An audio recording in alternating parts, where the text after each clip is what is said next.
What if one court case could change not just Donald Trump's future, but the powers of every American president who comes after him?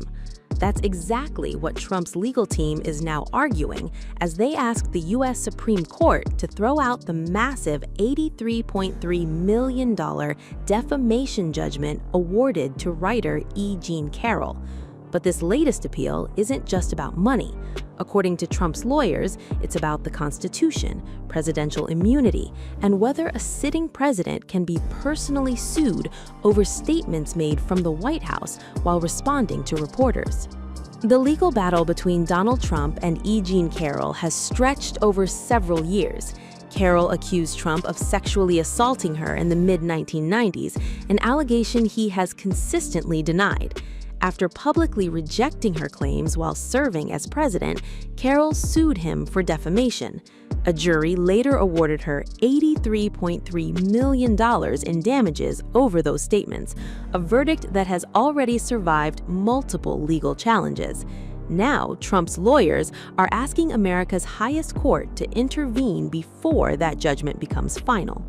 At the heart of Trump's appeal is one key argument. His legal team says his comments denying Carroll's allegations were made while he was president, from the White House, and in response to questions from reporters. Because of that, they argue those remarks should qualify as official presidential acts and therefore deserve protection under the Supreme Court's 2024 presidential immunity ruling. The filing also argues that allowing the judgment to stand could expose future presidents to personal lawsuits over official public communications made while serving in office. Trump's attorneys are also relying on another legal argument involving the Westfall Act. They argue that the federal government, not Trump personally, should have been substituted as the defendant after then Attorney General Pam Bondi certified that Trump was acting within the scope of his office when he made those remarks.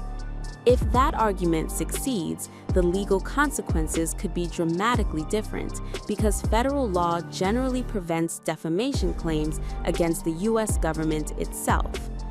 Trump's lawyers are also challenging the appeals court's reasoning.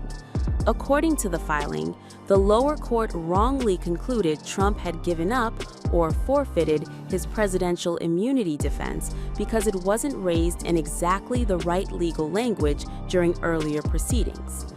The petition argues constitutional protections should not depend on pleading technicalities and says the appeals court created a precedent that conflicts with earlier Supreme Court decisions on presidential immunity. Trump's legal team insists this case reaches far beyond one dispute between two people. According to the petition, this could become the first time a U.S. president faces personal civil liability for statements allegedly made while carrying out official duties.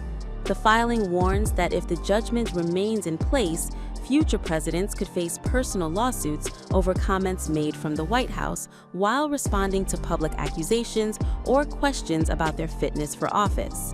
That, Trump's attorneys argue, could fundamentally change how future presidents communicate with the American public.